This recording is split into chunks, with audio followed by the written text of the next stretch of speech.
I'm Paul Walker, I'm project manager at Apollo Arts, and the group I'm working with currently is Eastern Ravens in Stockton. I've enjoyed playing with everyone else in the group. I've enjoyed creating our own like musical bits and bobs with like iPads. I've enjoyed most of it.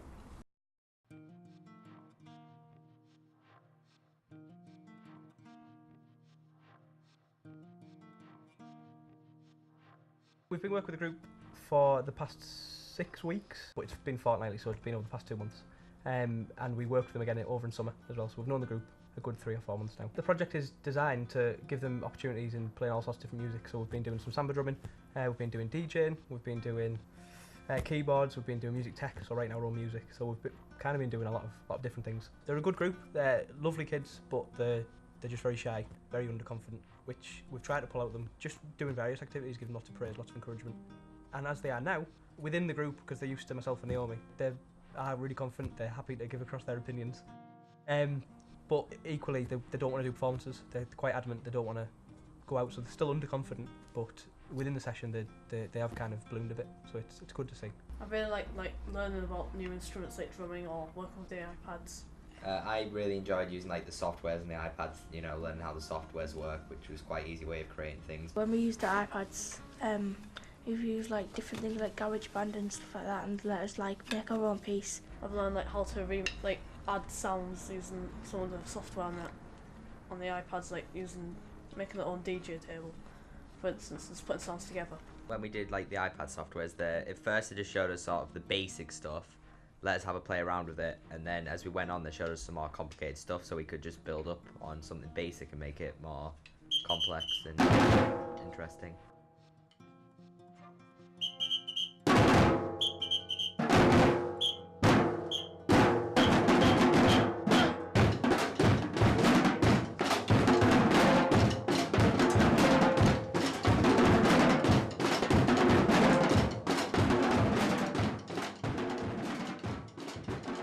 My name's Naomi, and within this project in particular I'm an assistant for Paul, so within that role I will be supporting him, supporting the group, getting involved, joining in and just supporting anybody who needs the help.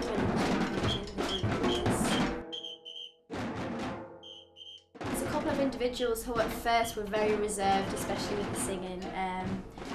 Very quiet group, as Paul's already explained, a little bit underconfident, but going around and kind of obviously getting to know them on a personal level a little bit better than we did initially, and obviously joining in with them and doing the same type of thing, it does let them open up a bit, it does let them get a little bit more confident and feel a little bit more open to make mistakes. It's okay if it goes wrong, or it's okay if the first time they do it doesn't always work out.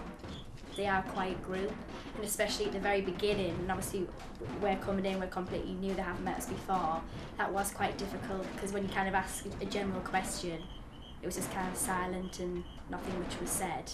And over the weeks that has developed and got a little bit better. It's maybe better to speak to them on a one-to-one basis to find out individually what they're enjoying and what they're not and what they want, because as a group they tend to be quite shy, so that has been a little bit of a challenge, but it's just something that Paul and I have kind of worked on each week really. I think from the start, they were all quite nervous about doing anything in front of each other, and over the last sort of 12 sessions now, they're a bit more open to playing their piece of music, whether on the iPad or whether it's like on the Apple Mac or the singing. At the singing, they didn't want to do that at first at all, they were dead against it, but Paul and Naomi did a really good job of getting them to do it and having a go and just have a little sing. Now I'm a bit the same, I wouldn't want to do something like that in front of people, so I hide at the back a bit anyway, so it's quite nice to see their journey and have the opportunity to try something new, and maybe a bit of confidence building. They've tried something that's not scared them too much, and they've moved on and tried other things. I've learned to work better in a team and not just go on my own, just work better. Worked communication, like getting time and writing that. Made me more confident in the instruments. One of the guys, Jason, initially when we mentioned about doing a performance with the drums for their presentation, he kind of flat out refused and said, I don't enjoy drumming, I don't want to do it, it's not something that I'm passionate about, I don't want to do it. So obviously that was a challenge that we kind of had to quite tactfully kind of approach. a lot of encouragement, you know, just how well he's been doing, how talented he is on the drums. Even if it's not something that he's number one passionate about, he's very talented on the drums, and we kind of said that, you know, we needed him, and he was really important, really a team player. And within the weeks coming up to the performance, actually today, surprisingly enough, he said, yeah, I'll do it. He's put his hand up and said he'll do it. So that's a great turnaround for us. And then slowly you see them get really interested in what they're doing, to the point where now we've finished the drumming session, but they're up in the other room practicing their rhythms and things, and they wouldn't want you to quite know they're doing that, but you just catch them. And I think as well, in terms of group, because especially again with the drumming, that you work in sections, so they're helping each other with their little bits. So if someone goes slightly off rhythm, you can see people jump in and go, no, here we are. And bringing it back in that respect. So it's good to see there's a bit of teamwork going on, but also individually they're all sort of going from probably a little bit nervous about it, probably a little bit anxious about doing it, to really enjoying it and finding themselves great. And I think talent-wise as well, they probably surprised themselves a little bit with how good they've been. I've learned sort of more rhythm, and I've enjoyed doing the drumming as well. I've enjoyed the drumming and I've learnt how to drum. Enjoyed the keyboards and learned how to play it. It's been really good for the staff as well to actually do an activity with the group, because quite often if we're playing basketball, you're normally on the sidelines, giving instructions or encouraging or something, but to actually be part of it and play away, then it's been really nice to do that and have have us learn something as well as a member of staff. So that's been really good. It is different to what you get in schools. Not just how we approach it, but we're a lot more adaptable. There's a lot of targets you need to hit in schools, and although we've got targets we need to hit, work with musinc, it's not curriculum driven. So if, for instance, when we turned up with singing, some of them don't want to sing a certain song in a session, in a school sort of environment, that's, well, no, you got to sing that song. Whereas with us it was like, well, what do you want to sing? Let's see how we can work it and change it around. So for us, it's like I said at the start, it's just about being adaptable, which isn't always something you can do in schools, unfortunately. Well, normally we have the same activities, especially the dark nights. The kids, that we plan the sessions over a 4-week period, but after so long, it's the same things and over again. So this was something totally different for them. I've been going for 6 years, and it's good to do different things because it's a variety that you may not ever get to do ever in your life.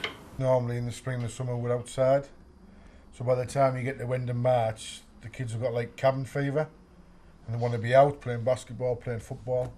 So this has been something totally different over the winter period, and I think they've really enjoyed it. It's been good for the group to be able to do something a bit different, try something new, and have Naomi and Paul come in with different equipment, things that we don't have, that we can't afford to bring in every week. So it's been really good for them to try new things. Normally, like on a Monday night, we like just come in and we'll have like either like a game session, or we'll just like go outside, or we'll just like sit around and just like talk, or just like chill. And then like when we come and it's like the music night, you don't know like what you're gonna do. So it's sort of like a surprise of like what you're gonna do in the session. I think it would be nice for some of our other groups, because Eastern Ravens has 9 groups a week and only one group has benefited from this, and it just worked out that way, that Mondays were free for Paul and Naomi, and the lady from Youth Direction who arranged it with me could do the Monday as well, so it just worked out that way. So it would be nice if maybe small taster sessions of music, instead of it being a full 12 weeks, because it has been quite a long 12 weeks, and the kids are getting a little bit sort of, oh, we're doing that again, when are we going to get to go out and play and stuff. So I think to make it better, it might be better in smaller bite-sized bits, maybe a couple of weeks or an hour or something, make that a little bit more interesting for them. But having said that, through the 12 weeks they've totally improved and done so much, so it's hard to knock it really when they've learned so much. It's fun, really. It's the most important thing. It's more interactive. Better equipment, better company. Get to do more instruments. I'd like to see musinc continuing to support these sort of groups, because although they're hard to reach,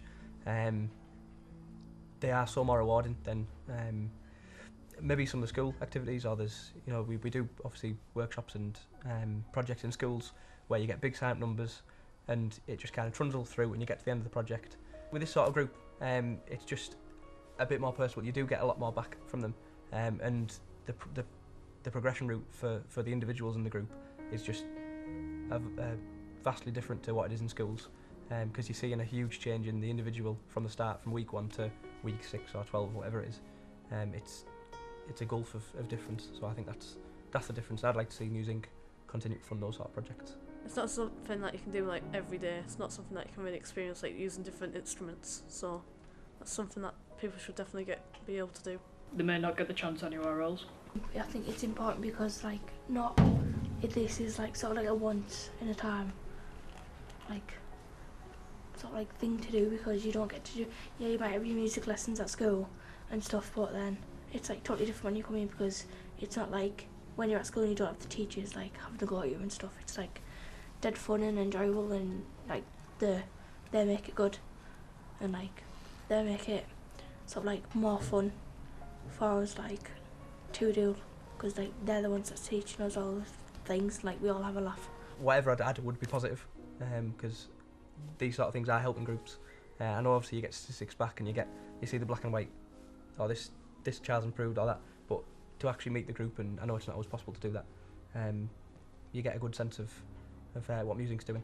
So keep up the good work.